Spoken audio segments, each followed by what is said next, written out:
दोस्तों टाइम था 1989। देश में लोकसभा इलेक्शन चल रहे थे। एक सीट पर चुनाव काफी इंटरेस्टिंग था।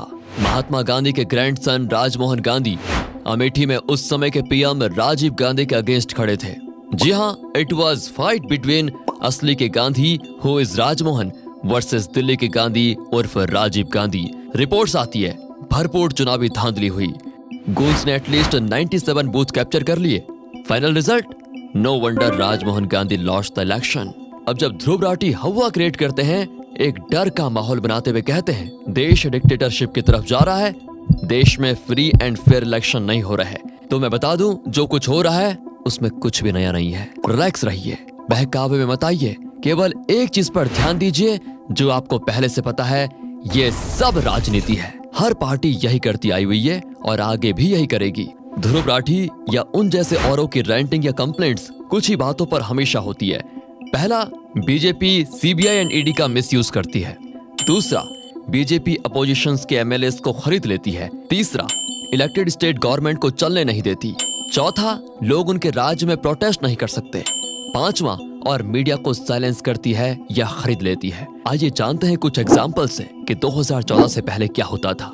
तो चलिए चलते हैं ध्रुव राठी की पहली कंप्लेंट पर। बीजेपी सीबीआई एंड ईडी का मिसयूज करती है। आपको शायद पता ही होगा कि कांग्रेस के राज में 2010 में 5 मिनट्स में अमित शाह गुजरात के मिनिस्टर से जेल के कैदी बन गए थे। वो सोहराबुद्दीन एनकाउंटर केस में 3 महीने जेल में रहे। 3 दिन तो वो सीबीआई की कस्टडी में थे, जब रोज घंटों उनको ग्रिल किया जाता था। आज जब केजरीवाल या मनीष सिसोदिया की ग्रिलिंग होती है तो सोशल मीडिया के कुछ चापलूसों को बहुत तकलीफ पहुंचती है। अमित शाह एलेज करते हैं सीबीआई उन पर प्रेशर डालकर बुलवाना चाह रही थी कि वो बोले मोदी भी इस एनकाउंटर केस में शामिल है। एक बात और बता दूं, सीबीआई की कांग्रेस के जमाने में हालत इतनी बुरी थी कि सुप्रीम कोर्ट ने 2013 में ही उसको केज्ड पैरट कह दिया था। सीबीआई उस समय कोयला घोटाले पर इन्वेस्टिगेशंस कर रही थी।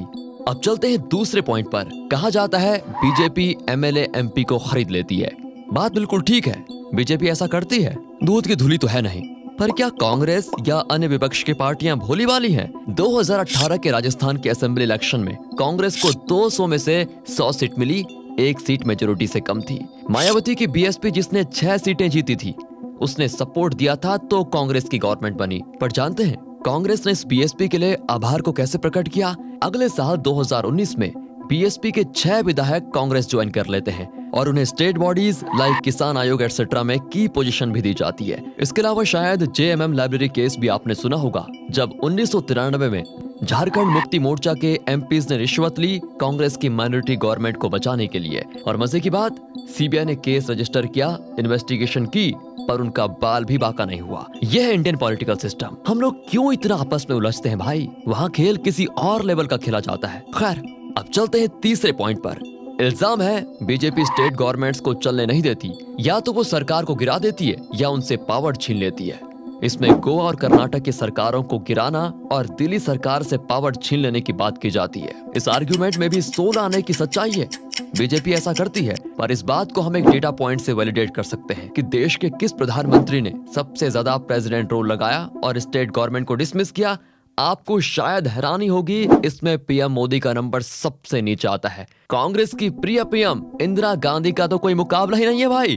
कहां 48 और कहां 5। अब इसी टॉपिक पर एक किस्सा और डिस्कस करते हैं। 1959 वो पहला साल था जब सेंट्रल गवर्नमेंट ने किसी स्टेट गवर्नमेंट को डिसमिस किया। Pandit Nehru led central government dismissed Kerala CPI government. Reason भी फिल्मसी था, its incapacity to rule according to constitutional provisions. है ना ये स्टेटमेंट वेग? कहा जाता है रीजंस दूसरे थे। नेहरू सीपीआई के बढ़ते हुए इन्फ्लुएंस से परेशान थे और शायद अमेरिका का भी दबाव था। याद रहे, अमेरिका का उन दिनों यूएसएसआर से कोल्ड वॉर चल रहा था, जो कि एक सोशलिस्ट या कम्युनिस्ट कंट्री थी। अब पंडित नेहरू कितने बड़े डिक्टेटर थे, इसके हजारों examples scientist and noted TV personality doctor Anand Ranganathan के मुंह से स्वयं सुनिए। लिंक मैं नीचे डिस्क्रिप्शन में दे दूंगा। वैसे ऑन साइड नोट, बताइए रशिया इज कम्युनिस्ट या सोशलिस्ट? क्या डिफरेंस है दोनों में? जरूर पढ़िएगा। अब आते हैं चौथे पॉइंट पर। कहा जाता है बीजेपी जनता को प्रोटेस्ट तक नहीं करने देती।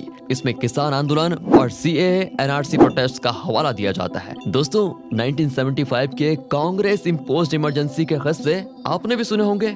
जब freedom of speech, expression and assembly सबको सस्पेंड कर दिया गया था। लोगों को इतना भी जानने का अधिकार नहीं था कि किस चार्जेस के तहत उन्हें गिरफ्तार किया जा रहा है। अब आप कहेंगे कि मैं 1975 के दौर में पहुंच गया, तो चलिए आ जाते हैं वापस 2011 में। बाबा रामदेव, जी हाँ, जिन्हें अभी सुप्रीम कोर्ट ने आजकल दिन में तारे दिखा दिए हैं, और उस समय वो दिल्ली के रामलीला मैदान में ब्लैक मनी के अगेंस्ट प्रोटेस्ट कर रहे थे। तब आधी रात को दिल्ली पुलिस ने उन पर और उनके सपोर्टर्स पर अटैक किया। इसमें बहुत लोग जख्मी हो गए, एक महिला की तो जान भी चली गई थी। तब सुप्रीम कोर्ट ने सू मोटो कॉग्निजेंस यानी स्वयं ही मामले को संज्ञान लेते हुए दिल्ली पुलिस को कटघरे में लाकर रख दिया और उसे जमकर फटकार लगाई। एक तरह से ये फटकार सेंट्रल गवर्नमेंट को लगी थी। As Delhi police commander them कहा था आधी रात सोए लोगों पे एक्शन की जरूरत नहीं थी, और ये भी बोला कि दिल्ली पुलिस का ये ऑपरेशन डेमोक्रेसी की जड़ पर प्रहार है। लास्टली आते हैं अपने 5वें पॉइंट पर। इल्जाम है गवर्नमेंट मीडिया को साइलेंस करती है। इसको साबित करने के लिए एवरग्रीन विक्टिम रविश कुमार जी की तस्वीर दिखाई जाती है। अगेन, कांग्रेस के जमाने में हुई इमरजेंसी को तो छोड़ ही दो, तब भी 1988 का राजीव गांधी का डिफेमेशन बिल किसी को भूलता नहीं है। हुआ यूं, बोफोर्स स्कैम के चलते प्रेस में राजीव गांधी की बहुत खिकरी हो रही थी। इस बदनामी को रोकने के लिए उन्होंने ये बिल लाया, जो कि next day without consultation Lok Sabha में पारित भी हो गया। दोस्तों, ये इल्जाम कांग्रेस बीजेपी पर लगाती है कि बिल पर वार्तालाप नहीं होने देते, जबकि आप देखें कांग्रेस खुद पहला ऐसा ही करती थी। इसलिए कहता हूँ, इन पार्टियों के दंगल में हम सबको नहीं फंसना चाहिए। खैर, बिल पर लौट आते हैं। इसमें 2 मेन प्रोविजंस थे। Suppose person X person Y पर इल्जाम लगाता है कि वाई ने उसे बदनाम करने की कोशिश करी है, तो इस बिल के चलते वाई को गिरफ्तार किया जा सकता था और उसको 5 साल की सजा भी हो सकती थी। पर दोस्तों, एक और बात है जो इस बिल को बहुत खतरनाक बनाती थी। इसमें कहा था owners will be prosecuted individual Y in this case to prove innocence, मतलब कि गिरफ्तार करे व्यक्ति को प्रूव करना होगा कि उसने डिफेम नहीं किया है। वास्तव में इस बिल का मकसद प्रेस पर नकेल कसना था। खैर, काफी हाहाकार मचाने के बाद इंटरनेशनल मीडिया में आने के बाद इस कानून को वापस ले लिया गया। सोचिए इस कानून का कितना मिसयूज हो सकता था। On lighter note, Dhruv Rathee भी शायद जेल में होते और प्रूव कर रहे होते कि उन्होंने पीएम मोदी या बीजेपी को बदनाम करने की कोशिश नहीं करी है। ये थी कांग्रेस की देन। दोस्तों, एग्जाम्पल्स बहुत हैं, एक ढूंढो 1000 मिल जाते हैं। लास्ट में बस इतना ही कहना चाहता हूँ, सब सरकार ये सब हथकंडे अपनाती है। अब क्वेश्चन है, जब सब पार्टियां ये कर रही हैं, तो वोट किसको दें, साथ किसका दें? In politics it is said lesser evil is respected. जो आपको कम बुरा लगता है उसको वोट दें। और सबसे इंपॉर्टेंट बात, सोशल मीडिया पर हाहाकार मचाने वालों का बॉयकॉट कर दें। यकीन मानिए, बहुत सुकून मिलेगा। आज के लिए इतना ही। अगर वीडियो पसंद आया हो तो please like, share and subscribe करें। बहुत बहुत धन्यवाद।